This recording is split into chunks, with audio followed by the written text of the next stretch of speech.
Irish guy. Alright, for lunch, I think I'm gonna eat a yogurt that expired in 2009. I think I'm also gonna nibble on a cheeseburger that's just been 3 weeks stuffed underneath my fridge. I mean, what?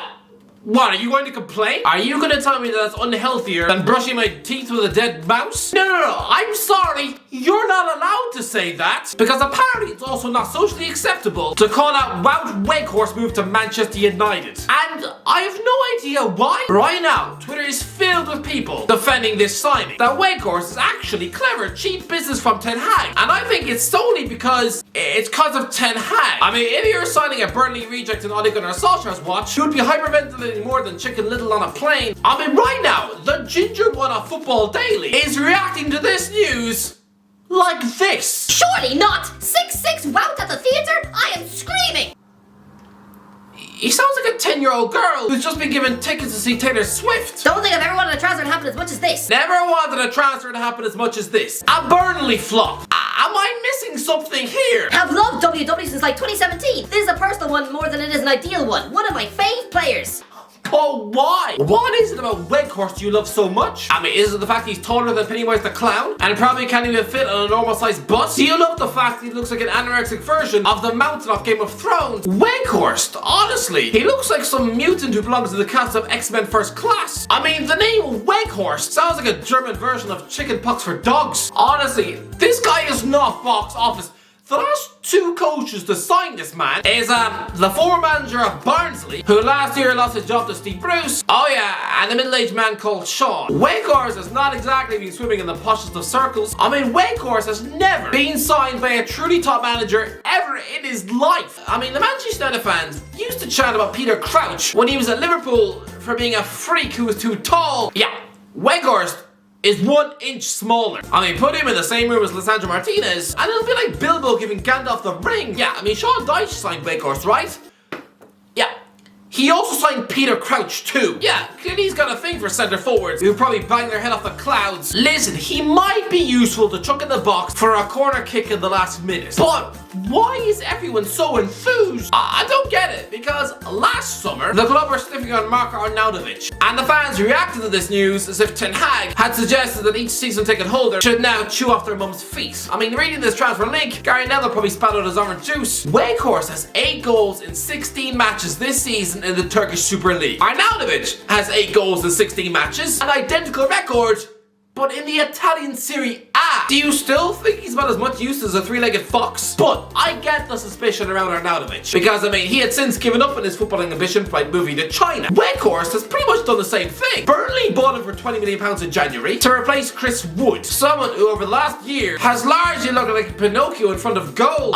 He plays football as if his toes are made of pencils. Just ask Sheffield Wednesday. Weghorst was supposed to be the Turf Moor savior, but again, let's go back a year to revisit our good friend Joe. Oh my days! 6'6" Wout Weghorst doing it at Burnley? Surely not!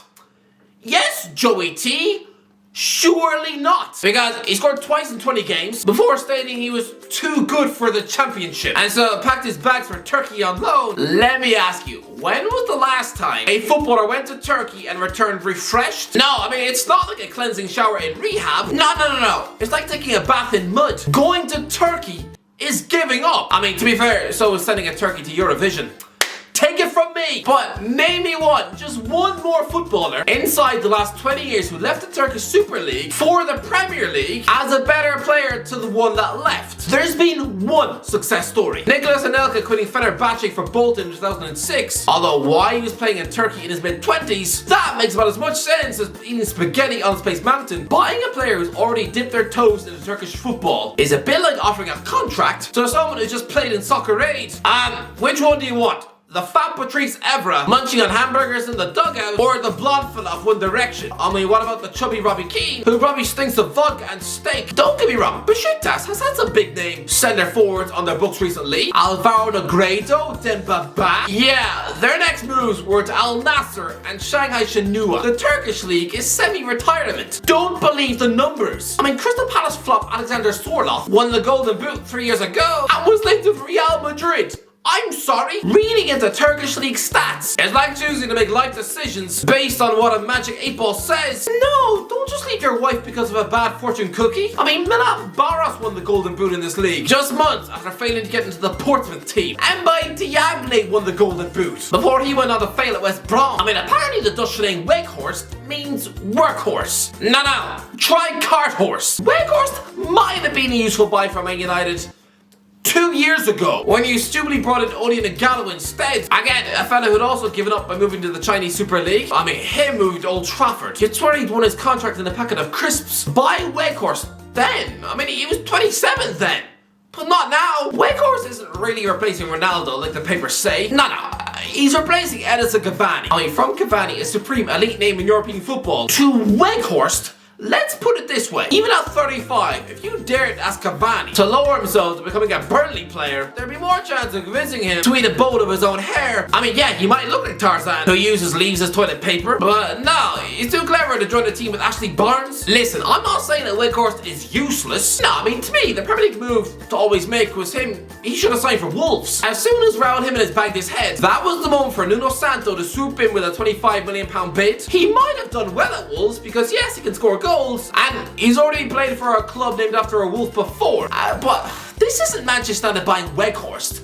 No, this is Manchester United closing their eyes and pretending that it's Edin Dzeko. There are some footballers who just have Man United written all over their face. Dzeko is what? Come on, the club were trying to buy him in 2010. They've been sniffing around him for the last 6 years, including as recently as this week. Like Weghorst, he's a giant fruit treater of a man who was once a Wolfsburg goal machine. Man United have wanted him in their team for years, but he's too old now. He turns 37 in March. Honestly, it's like how Hollywood wanted the next James Bond to be Tom Hardy ever since Inception. Yeah, he's nearly 50 now. It's too late. I mean, by his third Bond film, he'd have the skin of a deep fried chicken nugget. And similarly, considering Dzeko is probably so old, he's probably now able to buy all brand for his bowels. Yeah, Weghorst is just your cheap alternative. Manchester United signing a stopgap that's just been relegated from the Premier League. They've actually done this before. Michael Owen in 2009. I mean, just like Weghorst, after finishing 18th in the league, the guy basically said he was too good for the championship with Newcastle, and he actually did okay in a Man United shirt. He even scored a hat-trick in the Champions League against, and this is where it gets weird. Surprise, surprise.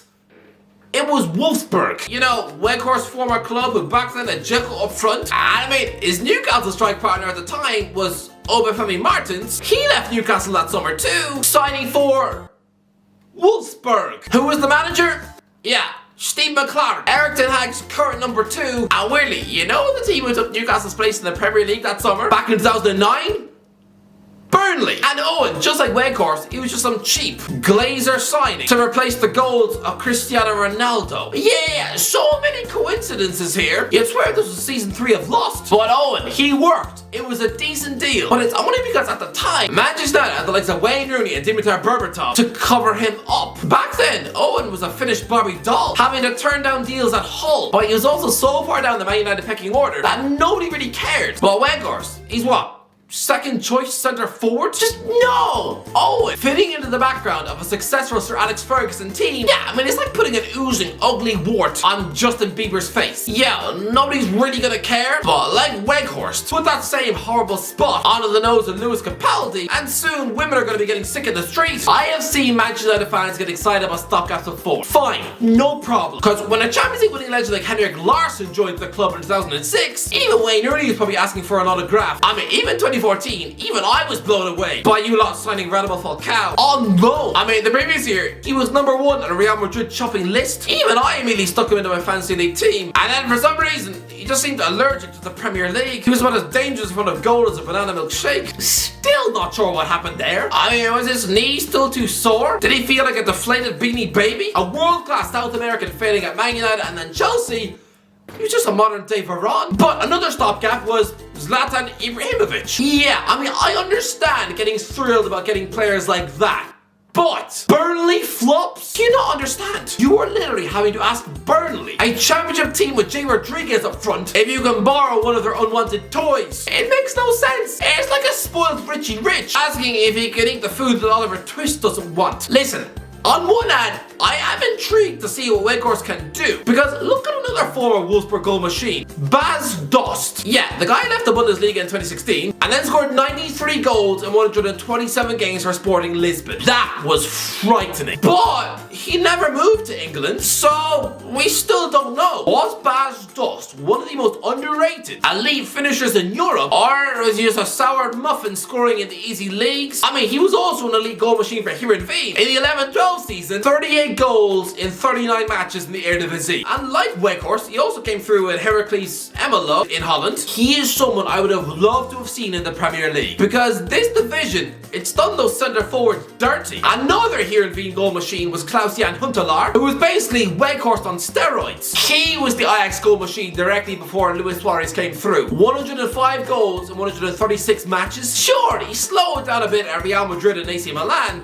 but I mean, while at Schalke, during the 11-12 season, he played 48 times and scored 48 goals. And nobody in the Premier League ever took note. That was Ballon d'Or worthy levels of form. And instead that summer, Arsenal just bought Podolski and Giroud. Chelsea bought a teenage Lukaku. Tottenham were snapping up Saha and Adebayor. And Liverpool, £35 million on Andy Carroll. Huntelaar was disrespected, and I know why.